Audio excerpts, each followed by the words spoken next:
Back on the scene, crispy and clean. Working overdrive, but I'm coming with my team. Hazzy on the side, focus on the rise. We on your neck like you putting on the tie. What's up, TownBeef Nation? I'm Storm. I'm Riss. And this week, we have our predictions, and here they are. I'm here with my boy Nate, about to do these predictions. First up, we got Eastside, we got Wolves. It's gonna be an interesting game. I mean, we got two teams here that are coming in, both coming off losses. What are you taking about this? Man, we got two teams right here who we got one team coming off an injury, big injury. And we got the Wolves coming off a game where they balled. They balled against Jefferson and won on a catch that was no catch in my eyes, and the video is video proof. But we take what we take when we don't have instant replay. Exactly. But me personally, I'm taking the Wolves here, man. I'm taking the Wolves with a win. Take the newbies. 21-7. Only because J-Rod can't do it by himself. If J-Rod comes out and has one of his J-Rod games, it might change, but he can't do it by himself. He needs some help. He can't do it by himself, but I'm going to take Eastside in this one. Nothing against the Wolves, but J-Rod's an elite playmaker in this league. And if you put him at quarterback, he already has the ball in his hand. Nobody got to get him the ball. So he's just going to make people miss. He's going to score. He does have some other playmakers. I mean, Peanut, you see what he's doing. He's balling out. Get the ball to Daffy in space. We know he can outrun half the people in this league. So that's why I'm going to go Eastside. It's basically going to come down to offense. That quarterback had a good game against Jefferson. He took advantage of the snow. We're going to see if he could do it again this week against Eastside. That's what it's going to come down to. Who can put up more points? I'm going Eastside in this one. I'm going to take them 28-21. Next up on the list, Warriors versus Rams. This is two teams that lost games. One team lost a game that was very controversial at the end of it. Throughout the whole game was controversial. The captain is sitting here next to me, so I will go first and discuss. The things you got to look out here for is the Rams still have to prove themselves. They did play, tough against the Killer Bees, but they do have other issues that they have to come against. They have some turmoil in between themselves, and they like to yell at each other. So still, the Warriors, they're a proven team. They came out calling Omahas like they were Peyton Manning, which blew my mind. I'm taking the Warriors here with the win, 49-7. Well, I'm not betting against my own team. I took them against the best team in the league. I'll take them against the worst. The Rams, what it comes down to, Ohio's a decent player. But you look around, they got Country. Country's a decent player. But other than that, there's really nobody on this team. Steven Snyder, you got to stop, bro. You're making your team look bad, and we're going to make you look even worse on Sunday. I'm going to say at least 50-7. I'll give you one. Jefferson and Gladiators. If it was the old Jefferson, there's no way I would say Gladiators over them. But if they come out with that team that they showed up last week, struggling against that, I don't even know what you want to call the Wolves offense. It was just a quarterback running around. They couldn't stop him. If they do that against the Gladiators, their running back's going to eat them up. Richie's a decent back. Big boy, he can run. They need to stop him, plain and simple. But I'm going Jefferson in this one. Jefferson's proven. They're vets. Alex is hurt. Pete's going to step in. He's going to run the clock. He's going to throw to the tight end. He's going to run the ball. D-Win's going to have a huge game this week. With Pete at quarterback, he's going to run the ball. He's going to do play action. It's going to be a good game. I'm going to say Jefferson wins 21-14, a low score. This is my outtake on this. I watched the Gladiators play. I played against the Gladiators. They are missing key players that I don't see the intensity or the player ability that they had during the scrimmages. They did lose a couple people where I have no idea where they are at. If the Gladiators get those people back, they might compete in this league. But after what I saw Woog do to them, Woog basically said, I'm going to win this game hands down. He scored 5 touchdowns that he was involved in. The Gladiators looked like they were out of place, out of pocket, didn't know what to do with who they were throwing at. And Carl's going to make sure Jefferson doesn't do the same issue. Carl's going to come out there and ball out. And Grimm got grass again. Grimm's going to run people over. Yep. And I will say the Gladiators' offensive line is something that Carl's is going to eat up like it's yesterday's dinner. And then the defensive line, if Floodgate comes, Floodgate's just going to pancake people left and right. So I'm taking this one because I have a feeling that Carl's going to come out and ball 36-0. And the only reason why I say 36-0 is because I'm afraid Carl's going to go out and probably have 12 tackles and 9 sacks because their offensive line can't stop Carl. All right, next up we got Killer Bees versus the Misfits. Killer Bees kind of struggled last week a little bit. Everybody struggled last week a little bit. Everybody struggled last week. You guys, except Woog for some reason, which doesn't make any sense to me, but okay. Okay. Killer Bees struggled against a lower seeded team. Yes, we did, but now they're going against one of the hottest teams right now. I mean, with the weather being the way it is, ground and pound is going to win 99% of the time. And that's exactly what Misfits are doing right now. They have 4 or 5 different running backs. 5. That big offensive line just looked effortlessly, man. They just ran everything. I mean, I only see them throw like maybe 5 times. Yeah. And they have good receivers. They have Tall Bubba. They have Scoobs at tight end. They have... When they use them. Yeah, when they use them. when he comes in, it's like them. When they feel like throwing. They don't even need to throw. When Mike has to throw. Yeah.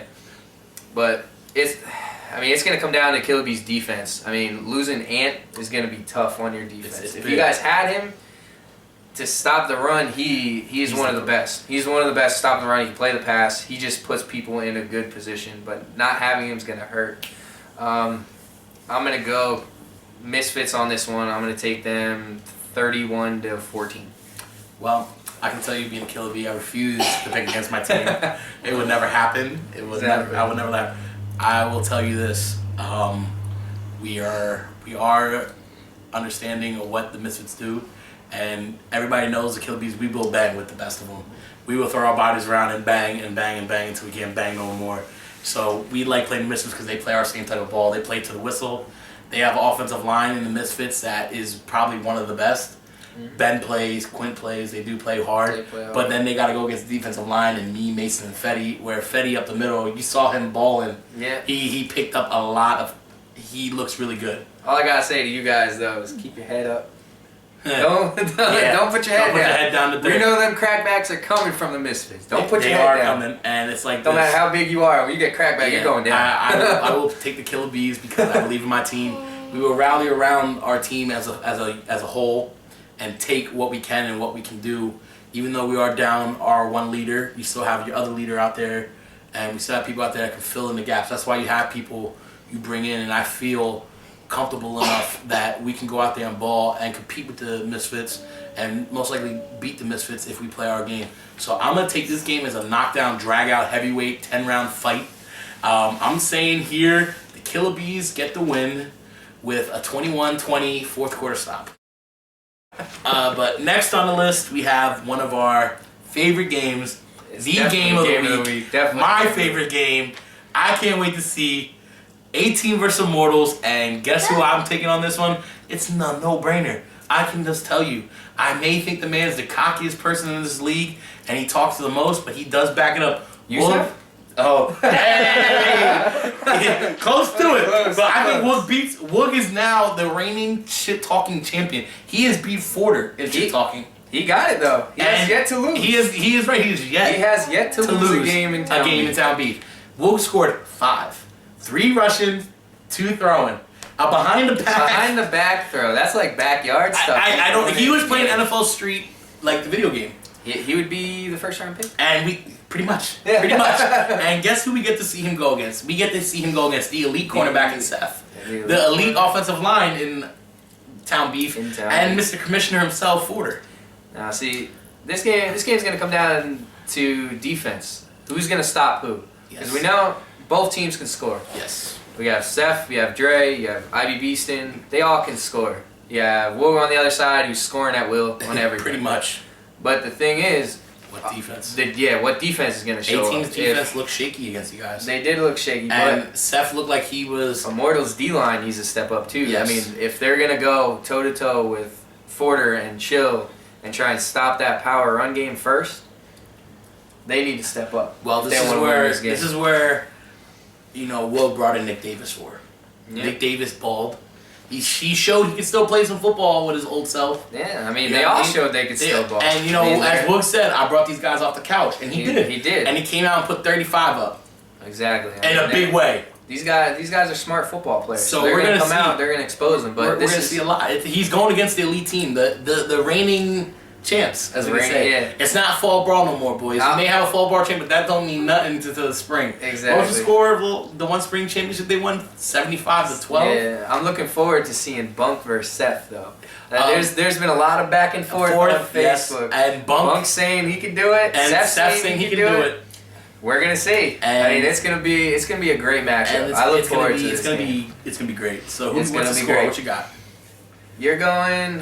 You pick You're going Immortals. You know I'm going Immortals. You're going Immortals. I got the score, and I want to take 18, but oh my God. Porter's popping too much. Crazy. You know, I'm still gonna take him. I'm gonna take 18 in this one. 18's proven to win. Vaz just needs to get the ball out of his hands. He needs to stop holding on to the ball. He needs to run the ball, do play action. Get the ball to Seth, you win. Score? I'm gonna say it's gonna be a shootout. So I'm gonna say about 28, maybe 24.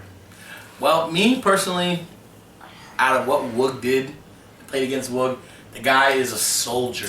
He may talk crazy, and sometimes you just want to push him down a short cliff to watch him roll. But he's a true trooper, and I got nothing but respect for the guy. Mm-hmm. Even though he does talk crazy, and I have tons of respect for people who come out there and talk but can back it up. I can't go against him after the game he had. Yeah. I'm taking Immortals 35-14. All right, fellas. As always, if I didn't mention you, show up. Show me something on Sunday. Ball out. Ball out. Be safe. Keep the BS at home. I'm Tracy. I'm Nate. We're representing Town Beef, the movement.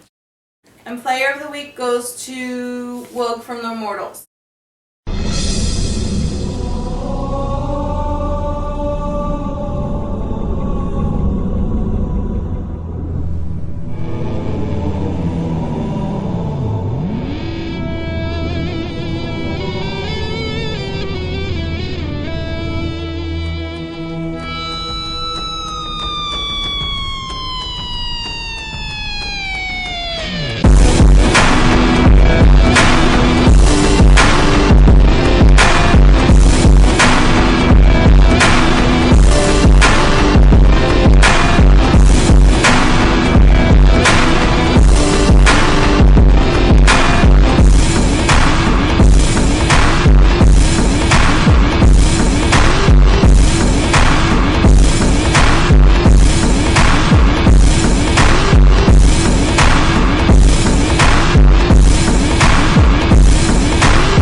My fucking town, better yet my whole state. PA's where I'm from, you can see it in my face. Maybe that's why I got it tatted on my chest. PA all day, motherfucker, we the best.